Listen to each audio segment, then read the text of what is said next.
قال رسول الله صلى الله عليه وسلم আল্লাহ নবী বলেন লা হাসাদা ইল্লা ফিসনাতাইন, দুই ব্যক্তির ব্যাপারে ঈর্ষা করা বৈধ। দুই ব্যক্তির ব্যাপারে ঈর্ষা করা বৈধ। ঈর্ষা করা, আমি যদি হতে পারতাম এমন। কয় ব্যক্তি? দুই ব্যক্তি। নবী বলেন দুই ব্যক্তির ব্যাপারে ঈর্ষা করা বৈধ।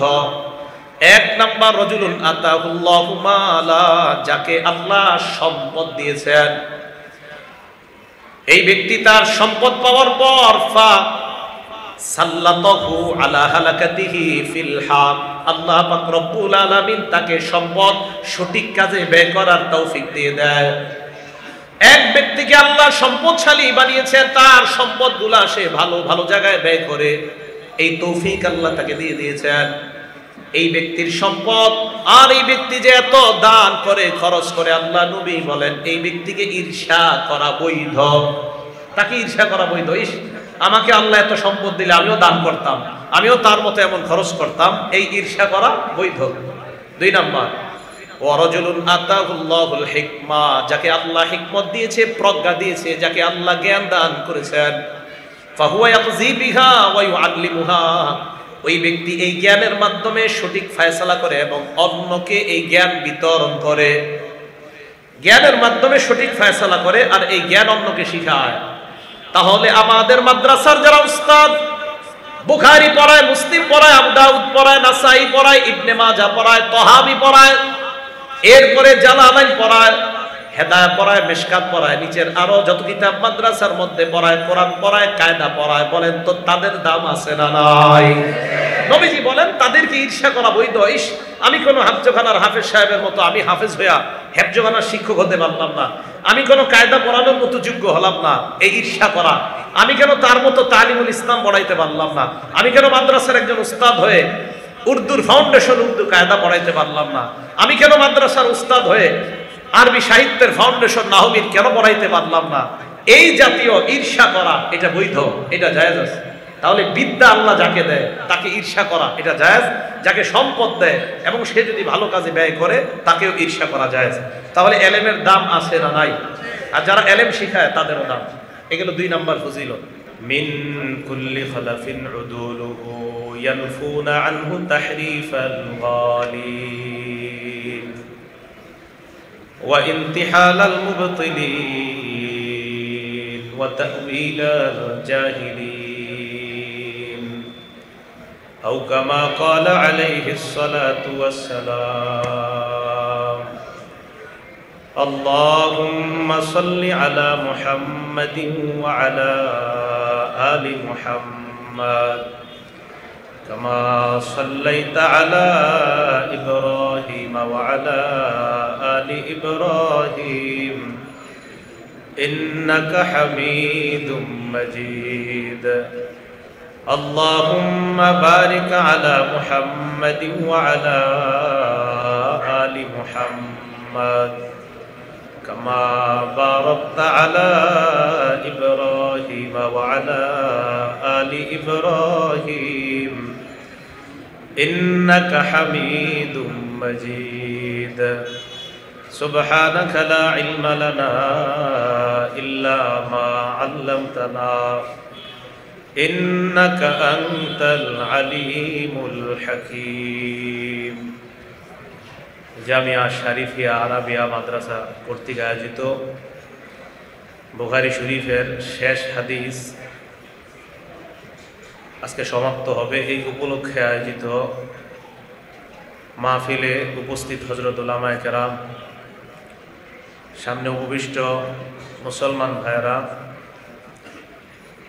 আল্লাহ পাক রব্বুল আলামিনের দরবারে শুকরিয়া আদায় করছি। আল্লাহ আমাদেরকে এই পবিত্র মুবারক মজলিসে উপস্থিত হওয়ার তৌফিক দান করেছেন বলি আলহামদুলিল্লাহ। দুটি আয়াত তেলাওয়াত করলাম।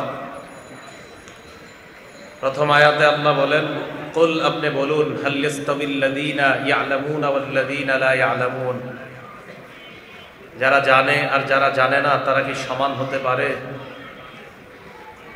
পরের আয়াতে পড়লাম, ইন্নামা ইয়াখশাল্লাহা মিন ইবাদিহিল উলামা, যারা জ্ঞানী আল্লাহর বান্দাদের মধ্যে যারা আলেম তারা আল্লাহকে প্রকৃতপক্ষে ভয় করে।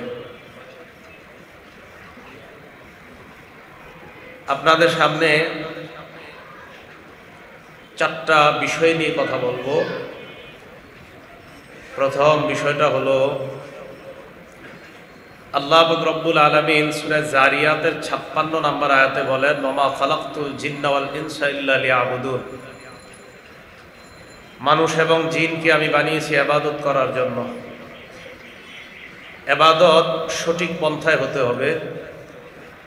ইবাদত যদি ভুল পন্থায় হয়, আমল যদি ভুল হয়, তাহলে উপকারের চেয়ে ক্ষতির সম্ভাবনা বেশি।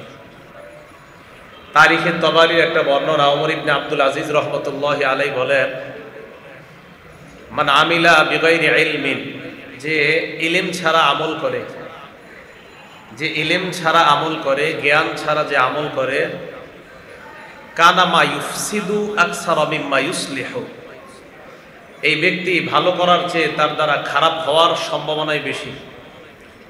যে ব্যক্তি ইলম ছাড়া আমল করে, এই ব্যক্তি ভালোর চেয়ে খারাপটা বেশি করার সম্ভাবনাই বেশি। এই জন্য ইবাদতের জন্য ইবাদত কিভাবে করা এটা জানা জরুরি বিষয়। তাই প্রথম যে বিষয়টা আলোচনা করব সেটা হলো জ্ঞান বিজ্ঞান চর্চায় ইসলাম কি বলে আমাদেরকে। বুখারী শরীফের 3 নম্বর হাদিস, এই আজকে যে বুখারী খতম হবে এটা 3 নম্বর হাদিস। নবীজি সাল্লাল্লাহু আলাইহি সাল্লামের বিবি আম্মা জান আয়েশা সিদ্দিকা রাদিয়াল্লাহু তাআলা আনহার বর্ণনা, নবীজির কাছে ওহী আসার প্রথম যে অবস্থা ছিল, এই ওহী আসার সূরতটা ছিল আর রুইয়া সালিহা ফিন নাওম। ঘুমের মধ্যে নবীজি সাল্লাল্লাহু আলাইহি সাল্লাম স্বপ্ন দেখতেন, ওই সত্য স্বপ্ন আল্লাহ ওনাকে ঘুমে দেখিয়ে দিতেন। ফাকানা লা ইয়ারা রুইয়ান ইল্লা জাআত মিসলা ফালাকিস সুবহি, উনি যা স্বপ্নে দেখতেন রাতের বেলা ভোরের আলোর ন্যায় এটা স্পষ্টভাবে ওনার সামনে দেখা দিত। এটা ছিল ওহী আসার প্রথম নিয়ম। সুম্মা হুব্বিবা ইলাইহিল খালা, এরপর রাসূল করিম সাল্লাল্লাহু আলাইহি সাল্লামের কাছে নির্জনতা প্রিয় করা হলো, পছন্দ করা হলো। নির্জনতা, ওনার একটু মন চায় নির্জনে থাকতে। ফাকানা ইয়াখলু বিগারি হেরা, উনি হেরা পর্বতে গিয়ে নির্জনে কাটাইতে লাগলেন। হেরা পর্বতে উনি ফায়াত তাহান্নাসু, তাহান্নুস বলা হয় পরিবার থেকে বিচ্ছিন্ন হয়ে ইবাদত করা। উনি ইবাদত করতেন। ওয়া তাযাওয়াদু লিযালিকা, খাবার নিয়ে যাইতেন গুহায়। সুম্মা ইয়ারজিউ ইলা খাদিজা, আবার খাদিজা রাদিয়াল্লাহু তাআলা আনহার কাছে আসতেন। সুম্মা ইয়াতাযাওয়াদু লিমিসলিহা, আবার ওই পরিমাণ খাবার নিয়ে যাইতেন। এইভাবে চলতেছিল। হাত্তা ফাজিআহুল হক, এক বর্ণনা, বুখারীর আরেক বর্ণনায় হঠাৎ ওনার কাছে হক এসে উপস্থিত হলো। আর এখানে হাত্তা জাআহুল হক, ওনার কাছে হক এসে দেখা দিল হেরা পর্বতে। জাআহুল মালাক, ফেরেশতা আসলো। মন দিয়ে শোনেন, ফেরেশতা আসার পর আমাদের নবীজিকে বললেন, ইকরা ইয়া মুহাম্মদ, মুহাম্মদ সাল্লাল্লাহু আলাইহি সাল্লামকে বললেন, ইকরা, আপনি পড়েন। প্রথম শব্দ কি? আপনি পড়েন। ইসলামকে আজীব দেখেন, ইসলাম ধর্ম, আমাদের এই শরীয়তের প্রথম শব্দটা বড়, ইকরা, পড়েন। এটা সারা দুনিয়াকে জানিয়ে দেওয়া দরকার যে ইসলামের প্রথম শব্দটাই পড়ো। তো জ্ঞান বিজ্ঞান চর্চা ইসলামের মধ্যে বেশি হবে না অন্য কোনো ধর্মের মধ্যে বেশি হবে, এটা আর বলার অপেক্ষা রাখে না। এই জন্য জ্ঞান চর্চা বিজ্ঞান চর্চা এটা ইসলাম বহির্ভূত না, ইসলামের বিপরীত না। ইসলামের প্রথম শব্দ ইকরা, পড়ুন আপনি। এখান থেকে আমাদের শিক্ষা, আমাদের খুব বেশি পড়াশোনা করা দরকার। আমাদের প্রথম শব্দ পড়া। আমরা এখন শ্রবণ নির্ভর হয়ে গেছি, সবাই খালি শুনি, যে যা বলে ওইটাই বিশ্বাস করে নিই। আমরা পড়ি না বেশি, শুধু শোনার উপরে বিশ্বাস, খালি শুনবো বাস।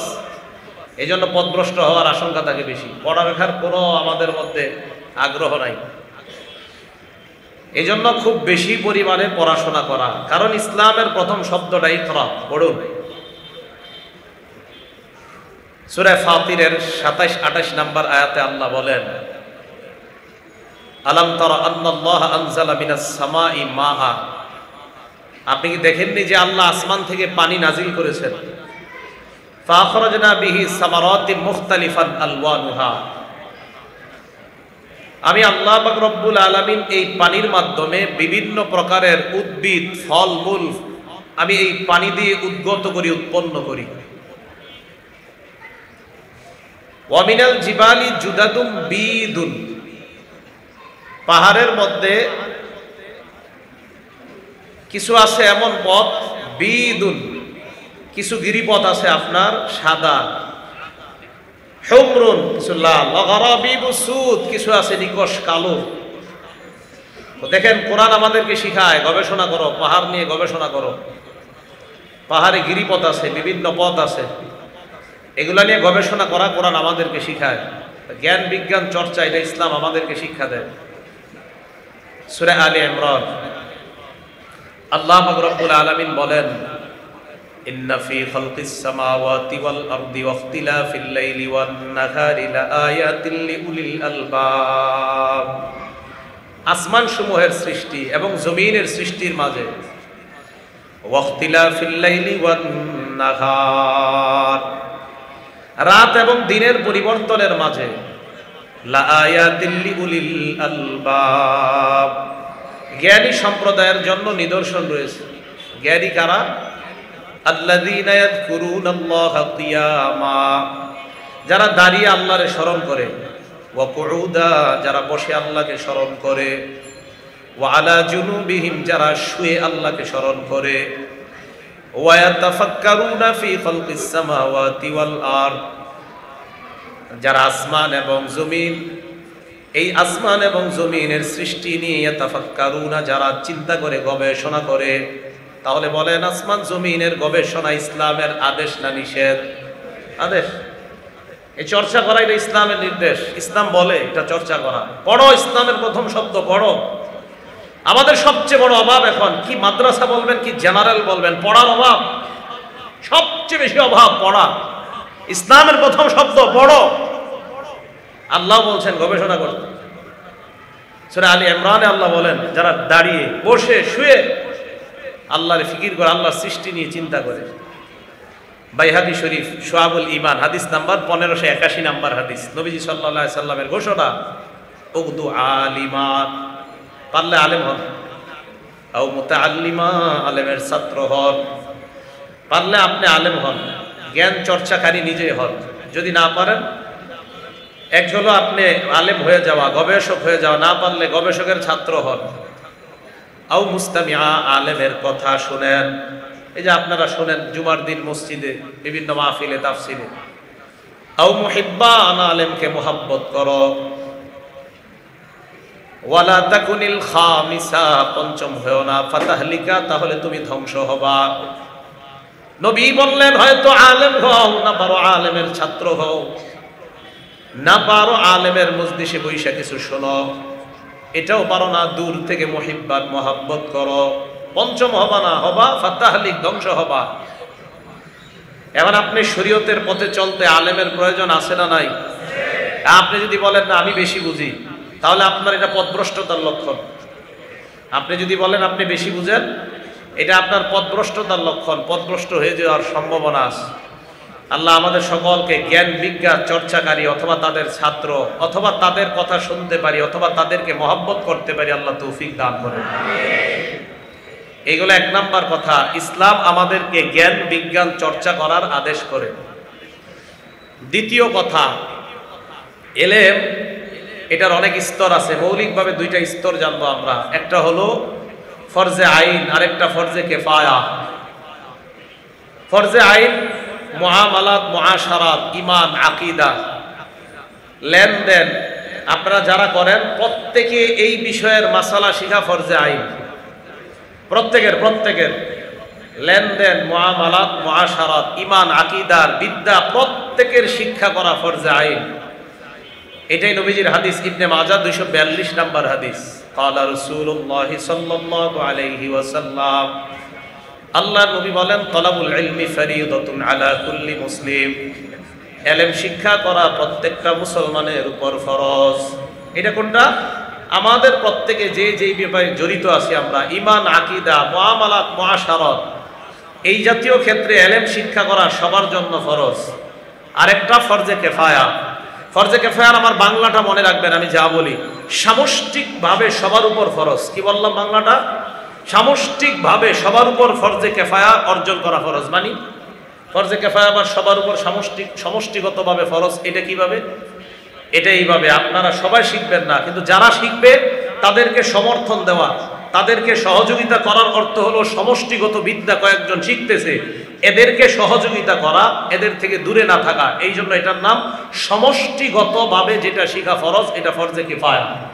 কারণ ফরজে কিফায়া যে আমি এই যে আজকে বয়ান করতেছি, আমি শিখার পরেই তো বয়ান করতেছি, তা আপনাদের দরকার আছে, এই জন্য আমাকে সহযোগিতা করা, যারা শিখছে তাদেরকে সহযোগিতা করা। এই জন্য ফরজে কিফায়ার বিষয়টা আমরা অনেকে এইভাবে উড়াইয়া দিই, একদল শিখবে বাকিরা না হলে না। বাংলা এখন থেকে মনে রাখবেন, ফরজে কিফায়া সমষ্টিগতভাবে সবার উপরে শিখা ফরজ, এটাকে ফরজে কিফায়া বলা। ফরজে কিফায়া একদল শিখবে ঠিক, তো তারা কারা? এই যে আজকে আমাদের মাদ্রাসা যারা বুখারী শরীফ শেষ করবে, আমাদের মাদ্রাসায় এই বিদ্যা দেওয়া হয়। আমাদের মাদ্রাসার ছাত্রদের সামনে 3টা চ্যালেঞ্জ থাকে। বলেন তো সবাই কয়টা? 3টা। নবীজি বলেন ইয়াহমিলু হাযাল ইলমা মিন কুল্লি খালাফিন উদুলু। আল্লাহ নবী বলেন প্রত্যেক প্রজন্মের ইনসাফগার যারা, তারাই এই ইলম বহন করবে, তারাই ইলম ধারণ করবে। ইয়ানফুনা আনহু তাহরিফাল গালিন, তাদের 1 নাম্বার কাজ সীমা লঙ্ঘনকারী যারা, এই সীমা লঙ্ঘনকারীর বিকৃতি থেকে কোরআন হাদিসকে তারা রক্ষা করবে। সীমা লঙ্ঘনকারী যারা, তাদের বিকৃতি থেকে কোরআন হাদিসকে তারা রক্ষা করবে। আমাদের মাদ্রাসার ছাত্রদের 1 নাম্বার কাজ। 2 নাম্বার ওয়া ইনতিহালাল মুবতিলিন, বাতিলদের মিথ্যা, এই মিথ্যা থেকে তারা ইসলামকে রক্ষা করবে। বাতিল আপনাকে আইসা বলবে নবীর জন্মদিনে নাচানাচি করা এটা কোনো সমস্যা নাই, আমাদের মাদ্রাসার ছাত্ররা বলবে এটা হারাম, এটা জায়েজ নাই, তৃতীয় কোনো ঈদ ইসলামের মধ্যে নাই। এটা বাতিলটা মিথ্যা প্রবেশ ঘটাবে। ওয়া ইনতিহালাল মুবতিলিন। 3 নাম্বার ওয়া তা'ওয়িলাল জাহিলিন, মূর্খরা কোরআন হাদিসের অপব্যাখ্যা দিবে। আমাদের মাদ্রাসায় শিক্ষা দেওয়া হয় মূর্খরা কোরআন হাদিসের অপব্যাখ্যা দিলে এই অপব্যাখ্যা থেকে কোরআন হাদিসকে রক্ষা করার একটা দল, এই দলগুলা তৈরি হয় যে মাদ্রাসায়, আলহামদুলিল্লাহ এটার নাম কওমি মাদ্রাসা। অপব্যাখ্যা থেকে কোরআন সুন্নাহকে রক্ষাকারী এই দল, এই দলের নাম কওমি মাদ্রাসা। এই 3 চ্যালেঞ্জ নিয়ে আমাদের মাদ্রাসা ছাত্রদেরকে শিক্ষা দেওয়া হয়। তাহলে অপব্যাখ্যা, এখন এই অপব্যাখ্যা যদি কেউ করে, ইসলামের মধ্যে একটা হাদিস বললো, বলার পর এটার একটা ব্যাখ্যা ঢুকায় দিল, দেওয়ার পর বলল আমি আমির, এই হাদিস অনুযায়ী আমি দুনিয়ার শ্রেষ্ঠ আমির। কেউ বলে ফেললো কথার কথা, এটা কথার কথা, মানে আমি বললাম যে এই হাদিসের ব্যাখ্যা অনুযায়ী আমি শ্রেষ্ঠ আমির, আর তোমরা সবাই আমার অনুসরণ করো। হযরত বইলা দিল বা আমি বইলা দিলাম। এইটা যখন বলবে উলামায়ে কেরাম তখন প্রতিবাদ জানাবে যে কোরআন সুন্নাহ অনুযায়ী আপনার কথা হয় নাই, আপনি যে হন, আপনি যাই হন, আপনি আপনার অনুসারী সবাই পথভ্রষ্ট, কোনো সন্দেহ নেই, সোজা হিসাব। এই জন্য কোনো অপব্যাখ্যার সুযোগ নেই ইসলামের মধ্যে। তাহলে ফরজে কিফায়া বিদ্যা এটা কেন শিখবো? একদল আপনারা যেন বিপদে না পড়েন, আপনাদের সবাইকে বিপদ থেকে রক্ষা করার জন্য একদল ফরজে কিফায়া বিদ্যা শিখবে, যেন বাতিলপন্থীরা কোনো মিথ্যাচার ঘটাইতে না পারে, যেন সীমালঙ্ঘনকারীরা কোনো বিকৃতি করতে না পারে, যেন মূর্খরা কোনো অপব্যাখ্যা করতে না পারে। এর থেকে জাতিকে বাঁচানোর দায়িত্ব নিতে হবে উলামায়ে কেরাম। আর এই উলামায়ে কেরাম তৈরি হয় যেই জায়গায়, এটার নাম কওমি মাদ্রাসা। কথা বুঝে আসছে সবার? এগুলো 2 নাম্বার কথা। 3 নাম্বার ইলমের ফজিলত। ইলমের ফজিলত,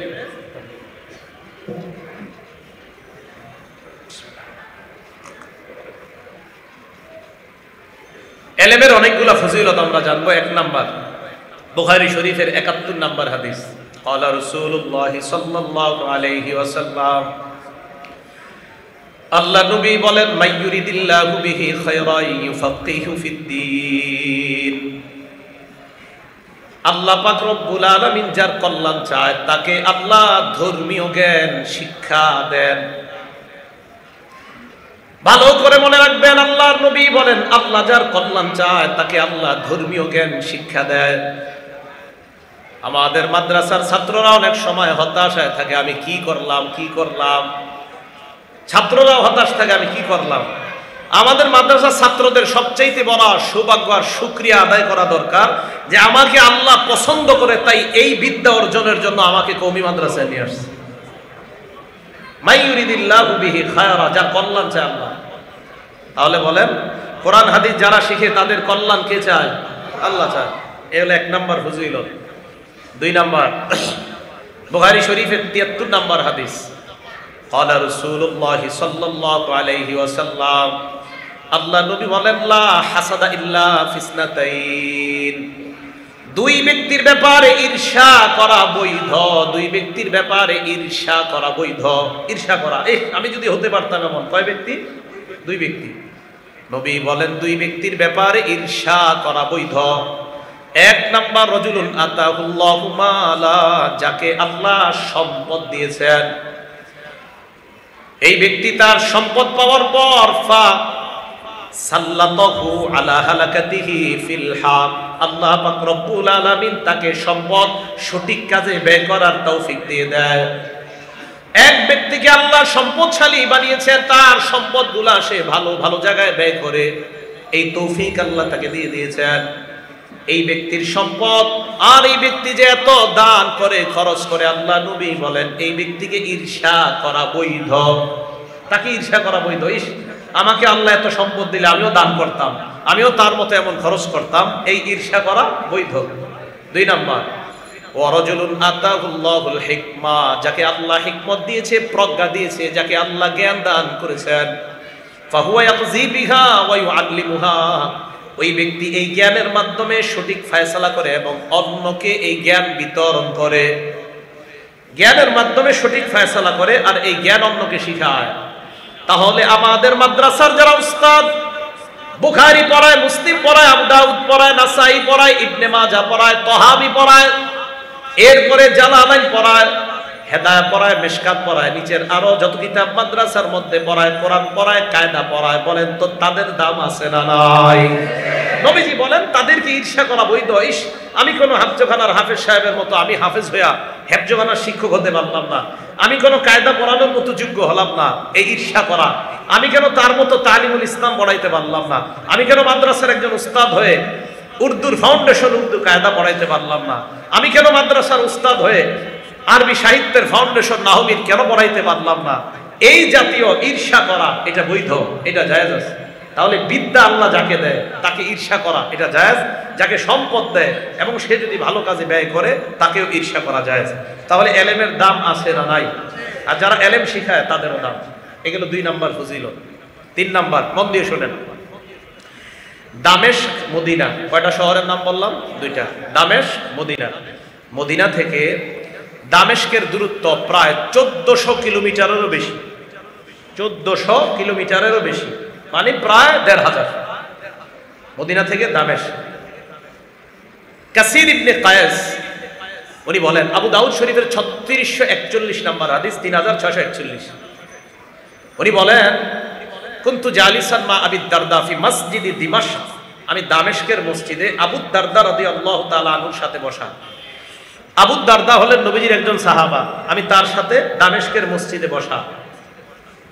ফাজাআহু রাজুল, আবু দারদার কাছে এক ব্যক্তি আসছে। হাদিসটা কেউ না বুঝলে আবার জিজ্ঞাসা করবেন, খুব গুরুত্বপূর্ণ হাদিস। আমি আবু দারদা রাদিয়াল্লাহু তাআলা আনহুর সাথে দামেস্কের মসজিদে বসা। ফাজাআহু রাজুল, এক ব্যক্তি তার কাছে আসছে।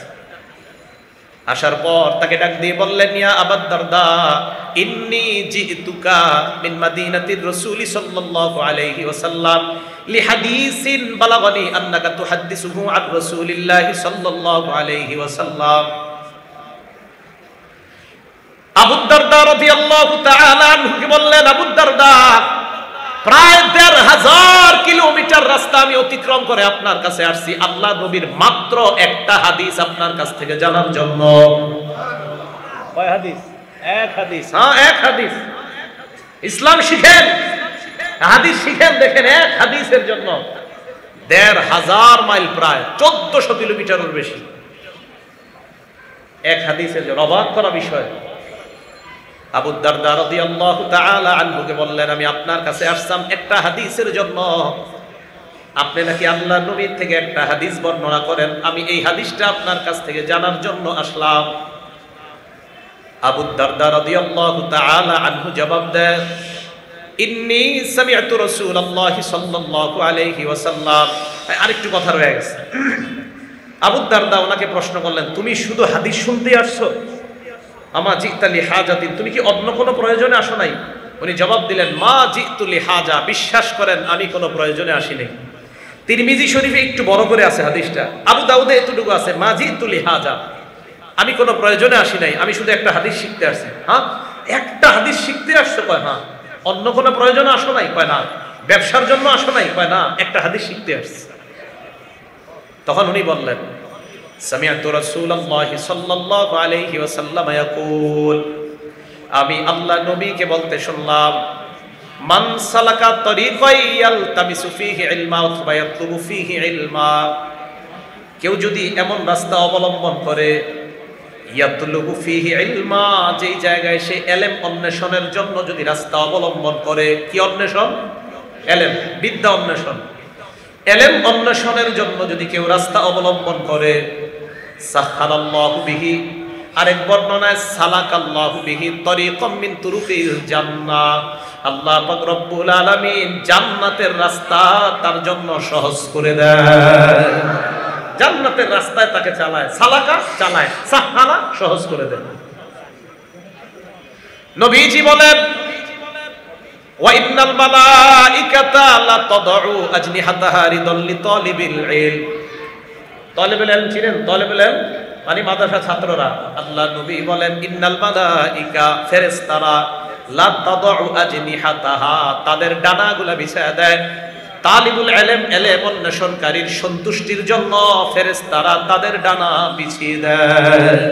এটা বিশ্বাস করবেন আপনি, মাদ্রাসা ছাত্ররা যখন হাঁটে, তাদের এই হাঁটার সময় ফেরেশতারা আপনার ডানা বিছিয়ে দেয়। এটা আমার নবী বলছে, এটা বিশ্বাস করতে হবে আপনার, এটা নবীজি বলছেন। এই কথা বলার পর নবীজি সাল্লাল্লাহু আলাইহি সাল্লাম বলেন, ওয়া ইন্না ফাদলাল আলিম ওয়া ইন্নাল আলিমা লা ইস্তাগফিরু লাহু মান ফিস সামাওয়াতি ওয়া মান ফিল আরদি ওয়াল হিতানু ফি জাওফিল মা। আল্লাহর নবী বলেন, একজন আলেমের জন্য লা ইস্তাগফিরু লাহু মান ফিস সামাওয়াতি ওয়া মান ফিল আরদ, আসমানের সব ফেরেশতা, দুনিয়ার যত মাখলুকাত, এমনকি সমুদ্র, নদী, পুকুরের মাছ পর্যন্ত একজন আলেমের জন্য আল্লাহর কাছে ক্ষমা প্রার্থনা করে, ক্ষমা প্রার্থনা করে, ক্ষমা প্রার্থনা করে। ওলামায়ে কেরামকে কিছু বলার আগে একটু সাবধানে বললেন। আজকে আপনারা অনেকে সাধারণ যারা আপনারা আছেন, এলাকার সাধারণ ভাইয়েরা, আপনারা এত পণ্ডিত হয়ে যান কিছু কিছু ক্ষেত্রে, বলেন কি কি বুঝে, উনি 16 বছর পরে কি বুঝছে, আমি এই কাজ করে আসছে বেশি বুঝে ফেলছি। হ্যাঁ, এই জাতীয় কেউ থাকলে একদিন আইসেন সামনে, বুঝাই দেব কি বুঝছেন আপনি। আপনি খুব বুঝছেন না, আর নিজের খুব পণ্ডিত মনে করেন। এই পণ্ডিতগিরি মাথায় নিয়েন না, পিছনে পিছনে চা স্টলের সামনে সীমাবদ্ধ রাখেন, আলেমদের সামনে কখনো এটা করেন না, ঝামেলা হবে। আলেমদের জন্য আসমানে যারা আছে, জমিনে যারা আছে, এমনকি মাস পর্যন্ত তাদের জন্য আল্লাহর কাছে, আল্লাহ আপনি ক্ষমা করেন, আল্লাহ আলেমকে ক্ষমা করেন, ফেরেশতা কয় আল্লাহ ক্ষমা করেন, দুনিয়ার মাখলুককে আল্লাহ ক্ষমা করেন, মাস পর্যন্ত আল্লাহর কাছে বলে আল্লাহ আলেমকে আপনি ক্ষমা করেন। এরা তো ক্ষমা নিয়েই চলতেছে। এরপরে নবী বলেন, ওয়া ইন্না ফাদলাল আলিমি আলাল আবিদ, একজন আলেমের মর্যাদা সাধারণ একজন আবেদের উপর। আবেদ বলা হয় সারা রাত আপনি ইবাদত করবেন, আপনার ইলম নাই, আপনি আলেম না, এইভাবে আপনি আবেদ, আপনি ইবাদত করবেন, দিনেও ইবাদত, রাতের বেলাও ইবাদত। নবী বলেন, ইন্না ফাদলাল আলিমি আলাল আবিদ, একজন আবেদের উপর আলেমের মর্যাদা কাফাদলিল কমারি লাইলাতাল বদরি আলা সাইরিল কাওয়াকিব, পূর্ণিমা রাতে একটা চন্দ্র সমস্ত তারকার উপর চন্দ্রের যেমন মর্যাদা, একজন আলেমের আবেদের কাছে নবী বলেন তেমন মর্যাদা। আবেদ, একজন আবেদের তুলনায় আলেমের মর্যাদা আকাশের নক্ষত্রের তুলনায় পূর্ণিমার চাঁদের রাতটা যেমন মর্যাদাবান, আলেম, এই আলেমের মর্যাদা একজন আবেদের চেয়ে আরো বেশি। সুবহানাল্লাহ। তো রাসূল করিম সাল্লাল্লাহু আলাইহি সাল্লাম আলেমের মর্যাদা কতটা এই হাদিসের মাধ্যমে আমরা বুঝতে পারলাম। আল্লাহ পাক রব্বুল আলামিন আমাদের সকলকে উলামায়ে কেরামের মর্যাদা যেন আমরা দিতে পারি, আল্লাহ তৌফিক দান করেন। নবীজি সাল্লাল্লাহু আলাইহি সাল্লাম তিরমিজি শরীফের এক হাদিস, হাদিস নাম্বার 2685 নাম্বার হাদিস। এই হাদিসে নবী বলেন, ফাদলুল আলিমি আলাল আবিদি কাফদলি আলা আদনাকুম। এই শোনো দুনিয়ার মানুষ, আমি নবী যেমন তোমাদের চেয়ে শ্রেষ্ঠ, আমি নবী যেমন তোমাদের চেয়ে শ্রেষ্ঠ। আমি আবার বলছি, আমি নবী যেমন তোমাদের চেয়ে শ্রেষ্ঠ, একজন আবেদের চেয়ে একজন আলেম ওরকম শ্রেষ্ঠ, আমি নবী যেমন তোমাদের চেয়ে শ্রেষ্ঠ। আমি তোমাদের চেয়ে শ্রেষ্ঠ, ঠিক আমি যেমন শ্রেষ্ঠ, একজন আলেম আবেদের চেয়ে এরকম শ্রেষ্ঠ। এই হাদিসে নবীজি বলেন, ইন্নাল্লাহ ওয়া মালাইকাতাহু ওয়া আহলাস সামাওয়াতি ওয়াল আরদ হাত্তা নামলাতা ফি জুহরিহা ওয়া হাত্তা আল হুত। আল্লাহ নবী বলেন, ইন্নাল্লাহ নিশ্চয়ই আল্লাহ কি করেন, লা ইউসাল্লুনা আলা মুআল্লিমিন নাস আল খায়র। মাদ্রাসায় যারা পড়ায় ছাত্রদেরকে যারা পড়ায়, আল্লাহ নবী বলেন এই কল্যাণ যারা শিক্ষা দেয়, ইন্নাল্লাহ আল্লাহ তাদের উপর রহমত বর্ষণ করেন। ওয়া মালাইকাতা আল্লাহর ফেরেশতারা আল্লাহর কাছে ক্ষমা প্রার্থনা করেন। ওয়া আহলাস সামাওয়াতি ওয়াল আরদ আসমান আর জমিনের যারা আছে মাদ্রাসার শিক্ষকদের জন্য আল্লাহর কাছে ক্ষমা প্রার্থনা করেন। নবী বলেন, হাত্তান নামলাতা ফি জুহরিহা, গর্তের পিপিলিকা সমুদ্রের মাছ পর্যন্ত আল্লাহর কাছে বলতে থাকে, আল্লাহ মাদ্রাসার শিক্ষক, শুধু মাদ্রাসা না, শিক্ষক যারা কোরআন শিখায়, হাদিস শিখায়, কায়দা শিখায়, ইলমে দ্বীন যারা অন্যকে শিখায়, মাবুদ তুমি তাদেরকে ক্ষমা করে দাও। তাহলে ছাত্রদেরও মর্যাদা মাদ্রাসার, উস্তাদদেরও মর্যাদা, বলেন আছে না নাই? আছে। এবার আরেকটা হাদিস শুনি আমরা। এই হাদিসটা একটা কিতাব আছে সহিহ ইবনে হিব্বান, হাদিস নাম্বার 35178 নাম্বার হাদিস। এই হাদিসের মধ্যে আসছে রাসূল করিম সাল্লাল্লাহু আলাইহি সাল্লাম বলেন, ইন্না মাসালাল উলামাই ফিল আরদ কামাসালিন নুজুমি ফিস সামা। উলামায়ে কেরাম যারা জমিনে আছে তাদের দৃষ্টান্ত আকাশের নক্ষত্রের মতো। উলামায়ে কেরাম যারা জমিনে আছে তাদের দৃষ্টান্ত আকাশের নক্ষত্রের মতো। কেন? ইহতাদা বিহা ফি যুলুমাতিল বাররি ওয়াল বাহর।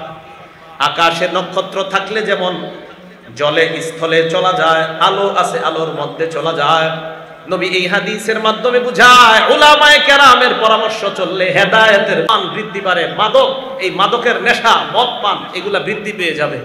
তাহলে কিয়ামতের আলামত এলেম উঠে যাওয়া। এজন্য এলেম যেন উঠে না যায়, এলেম যেন খুব তাড়াতাড়ি উঠে না যায়, কারণ এলেম উঠে যাওয়া আমাদের হতভাগার লক্ষণ। এলেম উঠে যাওয়া আমরা পথভ্রষ্ট হওয়ার কারণ হবে।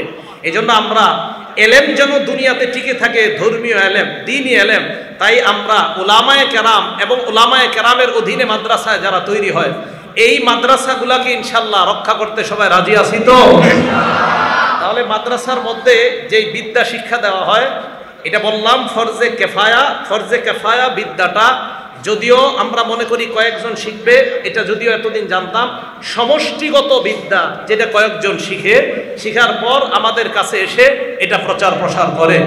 এই জন্য আমরা ফরজে আইন এবং ফরজে কেফায়া দোনোটা বিদ্যা যেখানে অর্জন করতে পারি, আমরা এই অর্জন যেই মাদ্রাসাগুলোর মধ্যে দেওয়া হয়, করা হয়, এই মাদ্রাসাগুলোকে ইনশাআল্লাহ আমরা হেফাজত করব, এই মাদ্রাসাগুলোকে আমরা রক্ষা করব। এই এলেমের ধারাটা কিভাবে শুরু হলো খুব সংক্ষেপে আমরা শুনবো। এই এলেমের ধারার শুরুটা মোট 4টা কর্মপন্থা দিয়ে আল্লাহ পাক রব্বুল আলামিন নবীজিকে দুনিয়াতে পাঠিয়েছে। কয়টা ধারা? 4টা। 4 ধারায় নবীজি সাল্লাল্লাহু আলাইহি সাল্লাম এই কাজটা নিয়ে এসেছেন। সূরা আলী ইমরানের 164 নম্বর আয়াতে আল্লাহ পাক রব্বুল আলামিন বলেন, লাকাদ মান্নাল্লাহু আলাল মুমিনিন, আল্লাহ আমাকে আপনাকে আমাদের উপর ঈমানদারদের উপর অনুগ্রহ করেছেন। ইয বা'আসা ফীহিম রাসূলাম মিন আনফুসিহিম, যখন তাদের কাছে আল্লাহ পাক রব্বুল আলামিন রাসূল পাঠাইছেন। কেমন? ওই রসুলের কাজ 4টা। ইয়াতলু আলাইহিম আয়াতি, কোরআন পড়বে নিজে। এখন বলেন তো আমরা সবাই কোরআন পড়বো তো ইনশাআল্লাহ? 2 নাম্বার ওয়া ইউআল্লিমুহুমুল কিতাব, কোরআন শিক্ষা দিবে। এখন এই কোরআন শিক্ষা দেওয়া মানে কোরআনের ব্যাখ্যা বিশ্লেষণ সব শিক্ষা দেওয়া। তো বলেন তো এটা কোথায় হয়? মাদ্রাসায়। 3 নাম্বার ওয়া যাক্কিহিম, আত্মশুদ্ধির কাজ। 2 নাম্বার আত্মশুদ্ধি করা। 3 নাম্বার ওয়া ইউআল্লিমুহুমুল কিতাব, কোরআন শিক্ষা দেওয়া। 4 নাম্বার হিকমা, সুন্নাহ, হাদিস শিক্ষা দেওয়া। তো বলেন তো কোরআন হাদিস এটা গেল 3-4, এই যে ধারাটা, আলহামদুলিল্লাহ কোরআন তেলাওয়াত এটাও মাদ্রাসায় হয়, ওয়ায়ুযাক্কিহিম আত্মশুদ্ধির কাজ এটাও মাদ্রাসায় হয়, ওয়ায়ুআল্লিমুহুমুল কিতাব কোরআন শিখানোর কাজ এটাও মাদ্রাসায় হয়, ওয়াস সুন্নাহ ওয়াল হিকমা এই হাদিস শিখানোর কাজ আলহামদুলিল্লাহ এটাও মাদ্রাসায় হয়। তাহলে চারটা ধারা মাদ্রাসার মধ্যে আছে। সর্বশেষ একটা হাদিস বলবো, এটার মাধ্যমে শেষ করব। বুখারী শরীফের ৭২৮১ নম্বর হাদিস, জাবের রাদিয়াল্লাহু তাআলা আনহু বর্ণনা, জাআত মালাইকাতুন ইলা নবী সাল্লাল্লাহু আলাইহি সাল্লাম, একদল ফেরেশতা নবীজির কাছে আসছে, ওয়া হুয়া নাইম, নবীজি ঘুমায় আছে। নবীজি ঘুমন্ত থাকা অবস্থায় একদল ফেরেশতা আসছে। আসার পর ফেরেশতারা নবীজির সামনে দাঁড়াইছে। দাঁড়ানোর পর এক ফেরেশতা কয় ইন্নাহু নাইম, তিনি ঘুমায়। আরেক ফেরেশতা কয় না, ইন্নাল আইনা নাইমা ওয়াল কলবা ইয়াকযান, তার চোখ ঘুমায়, তার অন্তর জাগ্রত আছে। সুবহানাল্লাহ। এখন ফেরেশতারা এই কথা বলার পর একদল ফেরেশতা বললেন, এক কাজ করো, ইন্নালি সাহিবিকুম হাযা মাসালা ফাদরিবু লাহু মাসালা, এই যে যিনি ঘুমায় ওনার একটা দৃষ্টান্ত আছে, এই দৃষ্টান্তটা একটু বর্ণনা করো। তো ফেরেশতা আবার বললেন তিনি তো ঘুমায়। আরেক ফেরেশতা বললেন না, তার চোখ ঘুমায়, অন্তর জাগ্রত আছে। এবার ফেরেশতারা বললেন মাসালুহু কামাসালি রাজুলিন বানা দার, ওনার দৃষ্টান্ত এমন ব্যক্তির মতো যেই ব্যক্তি একটা ঘর বানিয়েছে, ওয়াজআলা ফিহা মিনাল মাদুবা, ঘরের মধ্যে দস্তরখান বিছিয়েছে। দস্তরখান বিছানোর পর বাসা দাইয়া, একজন আহ্বানকারীরে বাইরে পাঠাইছে, যাও যাদেরকে পাইবা তাদেরকে দাওয়াত দিবা, ঘরে আসবে তারা খাবার খাবে। আহ্বানকারী বাহিরে গেছে, যাওয়ার পর দাওয়াত দিছে জনগণকে। ফামান আজাবাদ দাইয়া দাখালাত দার ওয়া আকালা মিনাল মাদুবা, যারা ঘরে আসছে, আসার পর ওনার ডাকে সাড়া দিছে, ঘরে আসছে, তারা দস্তরখানের সুস্বাদু খাবার খাইছে। অমাল্লাম ইউজিবিদ দাইয়া, যারা আহ্বানকারীর ডাকে সাড়া দেয় নাই, লাম ইয়াদখুলিদ দার ওয়া লাম ইয়াকুল মিনাল মাদুবা, তারা ঘরেও আসতে পারে নাই, দস্তরখানের খাবারও খাইতে পারে নাই। এই কথা বলার পর ফেরেশতারা এবার বলাবলি করতে লাগলেন, আউযিলু হা লাহু, এই যে আমরা ঘরের কথা বললাম, দস্তরখানের কথা বললাম, আহ্বানকারীর কথা বললাম, এর ব্যাখ্যা তাকে দিয়ে দাও। ফেরেশতাদের মধ্যে একজন বললেন তিনি তো ঘুমায়। আরেক ফেরেশতা বললেন না, তার চোখ ঘুমায়, অন্তর ঘুমায় না। এবার ফেরেশতারা ব্যাখ্যা করতে লাগলেন, ফাদ্দার আল জান্নাহ, ঘরের দৃষ্টান্ত হলো আল্লাহর জান্নাত। ঘরের দৃষ্টান্ত আল্লাহর জান্নাত, দস্তরখানের মধ্যে খাবার জান্নাতের নিয়ামত। আহ্বানকারীর দৃষ্টান্ত হলেন এই যে শুয়ে আছেন মুহাম্মদুর রাসূলুল্লাহ সাল্লাল্লাহু আলাইহি সাল্লাম, নবীজি আমাদেরকে জান্নাতের দিকে ডাকতেছে। আমরা যারা ওনার আহ্বানে সাড়া দিব, আমরাই ওই ঘরে ঢুকবো, জান্নাতের নাজ নিয়ামত খাবার আমরা খেতে পারবো। নবীজির ডাকে আমরা যারা সাড়া দিব না, ওই ঘরেও ঢুকতে পারবো না, জান্নাতের নাজ নিয়ামত খাবার আমরা খেতে পারবো না। তো ইনশাআল্লাহ রাসূল করিম সাল্লাল্লাহু আলাইহি সাল্লামের আহ্বানে আমরা সাড়া দিব এবং আমরা জান্নাতে যাব। এবং নবীজি সাল্লাল্লাহু আলাইহি সাল্লামের এই এলেম, যে এলেম আমাদের কাছে রেখে গেলেন, এই এলেম বহনকারী যারা, তাদের সাথে আমরা সম্পর্ক বেশি রাখবো। কেন বেশি রাখবো সম্পর্কটা? মুসলিম শরীফের 2640 নম্বর হাদিসে নবীজি বলেছেন, আল মারউ মা মান আহাব্বা, মহব্বত যাদের সাথে হবে, হাসর আপনার তাদের সাথে হবে।